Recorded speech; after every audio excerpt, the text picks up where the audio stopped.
हमने comment section देखा, तो कमेंट सेक्शन जब हमने देखा तो वहां पे एक कमेंट था कि सर थियरी जो चीज है वो कैसे करें, हमें तो लर्न ही नहीं होता है, तो इसके ऊपर कुछ बना। तो दोस्तों आपकी मांग थी और पूरी करनी तो हमारी जिम्मेदारी है, तो लेकर आ चुके हैं। और आपको टेंशन लेना नहीं, जब प्रदीप सर है, प्रदीप गिरी कॉमर्स अकेडमी है, तो टेंशन की इस बात की आपके एक एक चीज की जो प्रिपरेशन है हम यहाँ पे करवाएंगे। तो साथ ही साथ दोस्तों अगर आप चाहते हो कि ऐसे और कई सारे वीडियोस आए तो फटाफट दोस्तों को शेयर नहीं किया तो दोस्तों को शेयर कर दो यार, ताकि मोटिवेशन हमारा भी बने और आपके दोस्त का भी भला हो जाए कि बोल दो भैया आ जाओ, आपकी क्या तैयारी हम करवा देंगे।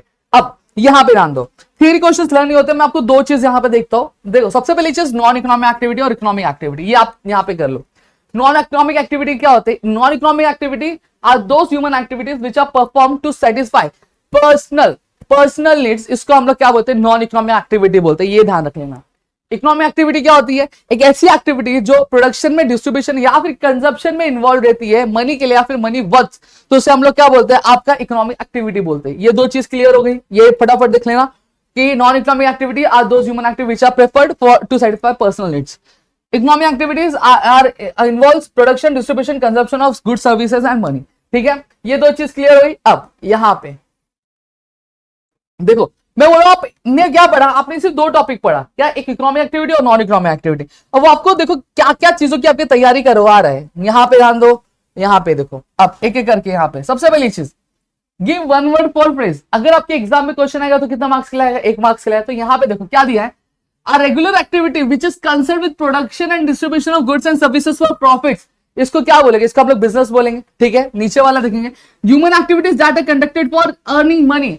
ऐसे कोई भी ह्यूमन एक्टिविटी जो क्या किया जाता है, जो आपके अर्निंग के लिए, क्या मनी अर्न करने के लिए किया जाता है, उसको हम लोग क्या बोलते हैं? अभी पढ़ा था, क्या बोलते हैं उसको? Economic activity. बोलो, देखो एक स्टेटमेंट पढ़ा था, एक क्वेश्चन का काम हुआ।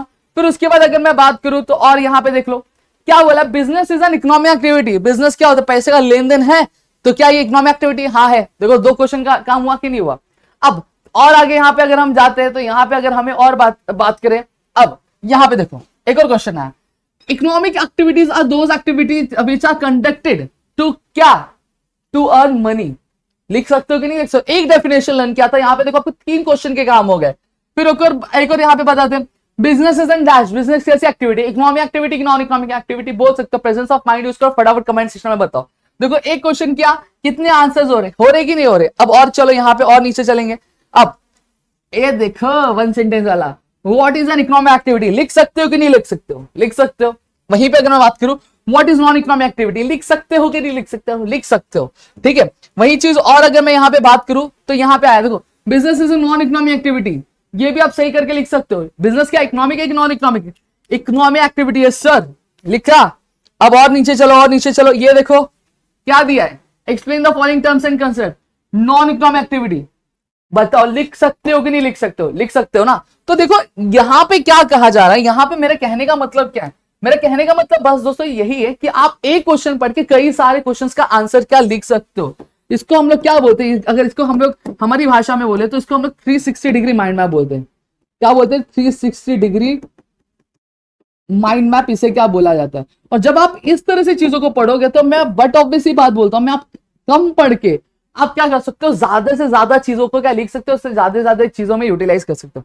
जैसे फॉर एग्जांपल अभी हमने पढ़ा नॉन इकोनॉमिक एक्टिविटी और economic activity.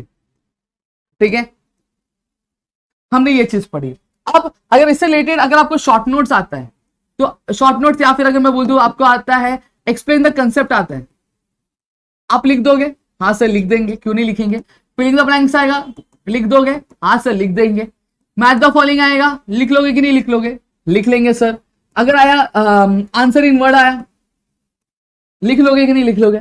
Answer in one sentence आया, लिख लोगे कि नहीं लिख लोगे? बस चीज जो दोस्तों मैं यही कहना चाहता हूं कि आप गधा मजदूरी मत करो, आप स्मार्ट वर्क करो। आप जो भी चीजें पढ़ रहे हो वहां पे उसको बहुत अच्छे तरीके से पढ़ो। आप एक डेफिनेशन पढ़ा, एक डेफिनेशन पढ़ के आप इतने सारे क्वेश्चंस का आंसर दे सकते हो।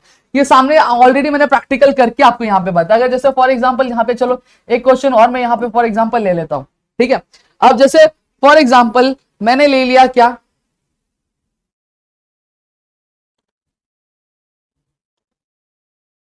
चलो मैंने यहां पे ले लिया आपका चलो अब ये कॉमर्स मैंने ले लिया। ठीक है, कॉमर्स में सबसे पहले चीज, कॉमर्स के 3-4 लाइन मैंने लर्न कर ली। फिर उसके बाद ट्रेड मैंने ले लिया। ट्रेड क्या होता है मैंने दिख लिया, trade denote buying and selling of goods और services, trade is an exchange of goods and वगैरह वगैरह।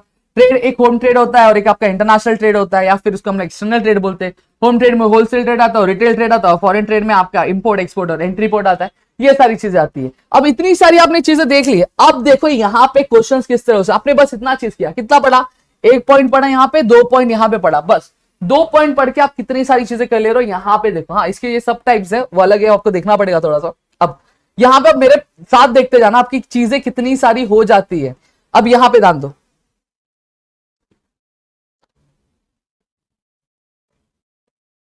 अब यहां पे अगर मैं बात करूं तो अगर मैं नीचे आता हूं, अब हाँ जैसे फॉर एग्जांपल ये वाला क्वेश्चन है, commerce is a branch of dash, लिख सकते हो कि नहीं लिख सकते हो, आपका बिजनेस का ब्रांच है, इंडस्ट्री का ब्रांच है, या फिर ट्रेड का ब्रांच है, बट ऑब्वियसली बात है बिजनेस का ब्रांच है, हमने अभी ऊपर पढ़ा था।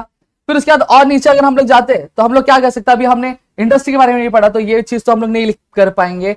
और अगर मैं बात करूं, चलो हाँ, अब यहां पे अगर हम बात करें, अब यहां पे अगर मैं बात करूं तो अभी हमने क्या पढ़ा, अभी हमने देखा कि आपका ट्रेड ट्रू और फॉल्स है, trade includes buying and selling of goods and services. ये चीज का आंसर लिख सकते हो कि नहीं लिख सकते हो, लिख सकते हैं ना, क्यों नहीं लिख सकते, हम लिख सकते, समझ में आ गया। तो यहाँ पे देखो एक क्वेश्चन का यहाँ पे आपका आंसर हो गया। फिर दूसरी चीज अगर मैं बात करूं तो यहाँ पे हमने देखा होलसेलर था, रिटेलर था, तो retailer is the link between manufacturer and the wholesaler. सही है कि रॉन्ग है, रॉन्ग है। क्या होता है, मैन्युफैक्चरर पहले आता है, फिर होलसेलर आता है, फिर रिटेलर आता है। तो होलसेलर क्या करता है, एज अ लिंक काम करता है रिटेलर और मैन्युफैक्चरर के बीच में। इतनी चीजें क्लियर हो गई। फिर उसके बाद और अगर मैं बात करूं, यहाँ पे भी देखो import trade, export trade, whole trade, entrepot trade. क्या आया, इंपोर्ट, एक्सपोर्ट और एंट्री पोर्ट, ये इंटरनेशनल या फिर एक्सटर्नल ट्रेड का टाइप है। ये होलसेल ट्रेड का इसका आंसर है। लिख लिया कि नहीं लिख लिया, देखो बहुत ईजी, अगर आप इस तरह से पढ़ोगे तो यहाँ पे मैं आपको बता रहा हूँ आपका आराम से काम हो जाएगा। Dash is a link between the wholesaler and customer. देखो क्या, मैन्युफैक्चरर, होलसेलर, रिटेलर, कंज्यूमर, तो लिंक कौन काम कर रहा है, होलसेलर और कस्टमर के बीच में कौन है, रिटेलर। तो रिटेलर आ गया। लिख लोगे कि नहीं लिख लोगे, लिख लेंगे sir. In dash trade goods are purchase and sold in a bulk. क्या आपके डैश ट्रेड में क्या गुड्स जो होते हैं बड़े पैमाने पे खड़े होते हैं, बड़े पैमाने पे बेचे जाते हैं। ट्रेड वाला आंसर है, लिख सकते हो, आराम से लिख सकते हो भाई। ट्रेड बिटवीन डिफरेंट कंट्रीज, क्या बोलते हैं इसको, एक्सटर्नल ट्रेड या फिर फॉरेन ट्रेड हम लोग बोल सकते हैं। फिर उसके बाद purchase of goods and services from another country. क्या जब कभी गुड्स और सर्विसेज हम दूसरी कंट्री तो हम लोग इंपोर्ट करना बोलते हैं। Selling of goods and services to the foreign countries को एक्सपोर्ट बोलते हैं। A link between producer and retailer कौन है, होलसेलर है भाई। लिखो, देखो आ रहा है कि नहीं आएगा, आएगा भाई, क्यों नहीं आएगा। यहाँ पे देखो what do mean by import trade लिख सकते हो, what is the meaning of export trade, what do mean by wholesale trade. तो दोस्तों यहाँ पे आप गधे मजदूरी करें, यहाँ पे देखो एंट्री पोर्ट का आ गया, फिर व्हाट इज ट्रेड आ गया, what do mean by commerce. तो ये सारी चीजें आप आराम से क्या कर सकते हो, बस आपको करना क्या है, आप ये सारी चीजों के पहले पीछे मत जाओ। आप क्या करो पता है क्या, आप सबसे पहले ये जो अंदर के आपके टॉपिक वाइज आपको कंटेंट दिए ना उस तरह से। हाँ मैं मानता हूं कि आप अपने 10th स्टैंडर्ड तक क्या करते थे, आप 10th स्टैंडर्ड तक पीछे टेक्स्ट बुक के पीछे के जो क्वेश्चंस होते थे वो लर्न करते थे, लेकिन अब थोड़ी सी चीजें चेंज हो गई है। अब आपको टॉपिक वाइज चीजें आनी रहेंगी। अब यहाँ पे जैसे फॉर एग्जाम्पल मैं कैसे किया करता था अपने 11th-12th में, मैं सबसे पहले चीज मैं पूरा वो नहीं करता था, मैं सबसे पहले यहाँ पे करता था। ये मेरे टॉपिक है, नॉन इकोनॉमिक एक्टिविटीज क्या होता है, इकोनॉमिक एक्टिविटीज क्या होता है, बिजनेस क्या होता है, ये मैंने कर लिया, डेफिनेशन ऑफ बिजनेस मैंने कर लिया, कैरेक्टरिस्टिक्स ऑफ बिजनेस कर लिया।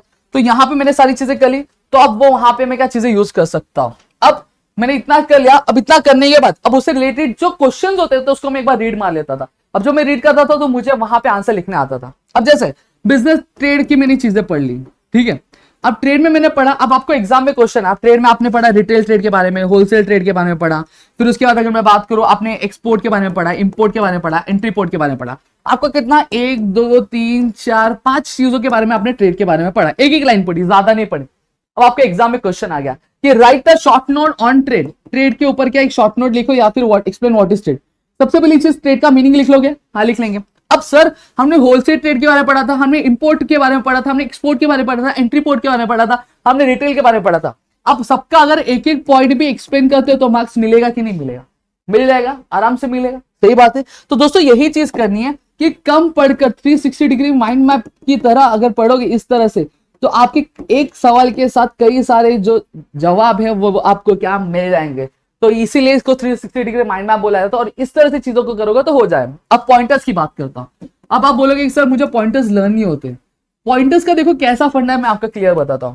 अब आपने बहुत सारी जगह आपने देखा होगा कि principal I use that courses, या फिर DAD स्क्वाड TAT ऐसा दे दिया होगा। लेकिन एक भाई मुझे बात बताना, इसका मतलब कुछ नहीं निकलता है, इसका मतलब ही ना कुछ नहीं। ये आप गधा मजदूरी कर रहे हो। आप पहले कोड लर्न करोगे, फिर कोड से लर्न करोगे, P फॉर ये आता है, R फॉर ये आता है, A फॉर ये आता है। क्यों कर रहे हो? मैं आपको बेस्ट तरीका बताता हूँ। देखो यहाँ पे क्या करना है, जैसे फॉर एग्जाम्पल 10 पॉइंट्स है।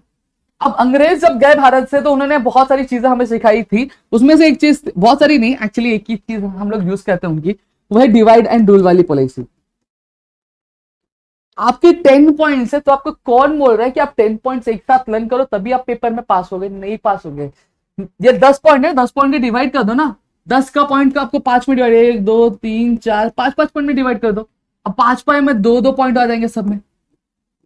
ठीक है, पहले क्या करो, पहले एक पॉइंट लर्न करो, आ रहा है कि नहीं आ रहा, फिर दूसरे पॉइंट पे जाओ, फिर 2 पॉइंट हो गया तो वापस से पहला वाला रिवाइज करो, आ रहा है कि नहीं आ रहा, फिर दूसरा देखो आ रहा है कि नहीं आ रहा, फिर दोनों बराबर आ रहे हैं, फिर तीसरे पे जाओ।